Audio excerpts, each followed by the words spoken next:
An album a day is my exploration into the Korean music scene. This podcast will cover mainstream, indie, and some underground artists within the scene and provide both factual and opinionated commentary.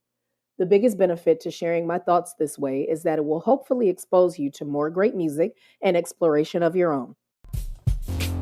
You're tuned into an album a day. Show, start. All right, I'm going to tell you the truth about this. I am so annoyed that I skipped over this group. It's absolutely pathetic. And I think it happened simply because of how I was accessing my list of artists and they came out in 2012. There's absolutely no reason that they should have been missed when I was still on the ones, but whatever, here we are. So listeners, I want to introduce you to 100%. 100% this means they are still active despite something that was really heartbreaking that I do remember last year, because again, this is originally recording in 2019. 100% is a South Korean boy group.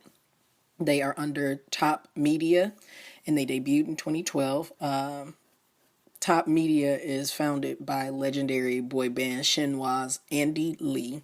And it's going to be a long time before we get to Shinhwa, but they are the boy band's boy band. There's no group of that size in the pop scene who has been together as long as they have. They are close, but they've been in it for a good chunk of time. So these gentlemen, they debuted September 2012 with the single called We 100, and that came off of a debut album that had two singles? It had 3 singles on it, basically, and an instrumental. And then they came back 5 months later with Real 100%, and an EP that we're going to talk about on this call. Let's say this call. It's not a conference call on this podcast. So we're going to talk about both of them. So apologies to their fan base for skipping over them in the order. It's not fair. It's composed of 4 members at this point in time. It was originally a 7-member group. And one member, Sanghyun, he departed from the group in 2014. Then Changbum departed in 2016. So the current list is Rockhyun, Joghean, Chanyong, and Hyukjin. Very sadly, in March of 2018, their leader, Minwoo, died to cardiac arrest. It was very, very jolting. Especially knowing that the young man was so young. It's just very unsettling. Well, he was 33 when he passed, and it's just very unsettling when anyone passes, but even more disturbing when they're young, because we like to build it up in our mind that these things shouldn't be happening just yet. So, needless to say, because of the impact of that, they took some appropriate time off. But they did release their 5th mini album, Retro, in March of 2019. So, just having a comeback around the time that happened, that would have just been a hard thing to do, because it just would have been hard. Like, I can't imagine. So they are still producing music. They definitely are. But what we're going to talk about are 2 of their albums. The first of which being Bad Boy, which came off of We 100%. That was their lead single, so that's why I just mentioned that. So Bad Boy was the big deal song from their debut album, We 100. And then Real 100%. Am I saying it? We 100%. And then Real 100%. I'm like, I know I'm saying something wrong. Let's see. Let's look at what it did on the charts. Real 100% peaked at number 3 on the Korean chart, so that's pretty awesome. I feel like some more substantiating back history needs to be kind of given as to why they had something drop at one time, but if you actually look them up and look them up on Wikipedia, you're going to have their EPs listed out in front of you before you even can realize, wait a minute, they had a whole nother album before that. So let's kind of address that. So they did a show in the summer of 2012.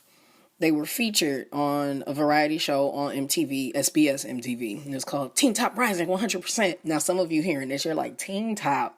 Yeah, that's their label mates. They starred alongside their label mates, Teen Top, and then they did their debut single, We 100%, released on September 18th. And as I said, they say here on the internet it consisted of 4 tracks, but it really is 3 tracks plus an instrumental of their lead single, Bad Boy. All were written and produced by Super Changdi. I feel like we've mentioned that name before. I gotta look through my notes again just to be certain. And then the same day they released the music video for Bad Boy, and that was what they established the band's official YouTube channel with. They also did their live debut on KBS Music Bank on September 21st, and then they did the performance show Gauntlet, where you go from music core to Inkigayo and all that good stuff. So they did very well. They also made another appearance with Teen Top later in the year, around October. They had a Teen Top and 100% Rising Brothers experience. It was a variety program, and it was 3 days long. They did that on NBC Music. So they were really getting all the push and pull that they could possibly get in tying it in with the label mates as best as possible. Teen Top formed in 2010, so of course these are their seniors, so being able to have the assistance of exposure with them was certainly a boon for them, and I can hear the similarities in the sounds once the album came on.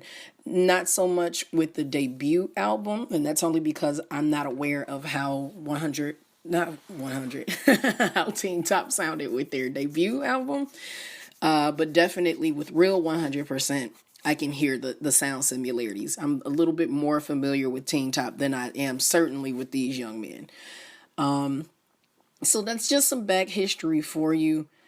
I didn't want to just leave it where it's like, well, Ash, you didn't mention my group and that makes you a bum.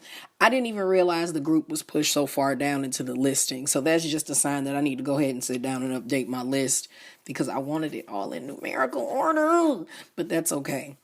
All right, so for these albums, K-pop fans on a scale of 1 to 5, with 5 being essential listening and 1 not worth mentioning, the A3-day rating on First, We 100% is a 3, and then Real 100% is a 3.5.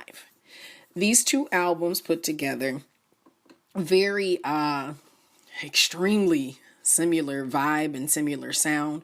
There's not a lot of uniqueness to the vocals, I would say. And one thing particularly with their debut album, We 100%, one of the songs on there sounds a lot like 21's Can't Hold Us Down. Not necessarily the same cadence, but it was the same production style. And it's just okay. It's something that their We 100% album, the debut album, I would be perfectly fine with just hearing that in the background while playing a video game. And I'd be excited to hear it once it's on the video game. But I wouldn't go out of my way to want to own it per se. The sounds are very reflectant of the sounds of 2012. There's nothing wrong with that. There's nothing right by it. It just is what it is. And it's worth a 3. With Real 100%, they made a couple attempts at ballads, and one song on there that I feel is really enjoyable is called Flavor. It's the 4th track on this 5-track EP. So it's Real 100% as the first track, Want You Back, Only You, Flavor, and Why. And I really do like Flavor. So I think that's a standout that you should check out if you do decide to listen to them. And there's nothing distinctly, that's a 100% style, that's a 100% sound at this time. Perhaps as I get further into the albums, there might be a change of opinion with that. Maybe because there'll be something extremely distinct to hear that's different. But at this time, between those two albums, and they released, let's see. Yeah, about 5 or 6 months in between each other. No, not months. That was May. So, September, October, November, December, January, February, March, April, May. Okay, about 8 months in between each other. Yeah. There wasn't a lot of difference in sound. It just wasn't. But the first EP is just a rank above. I will give it a 3.5 based on flavor. So we'll go ahead and dive more into their music tomorrow. I hate the name of the next album. Oh my God. Why would they do that? Unless I have the timeline unorganized.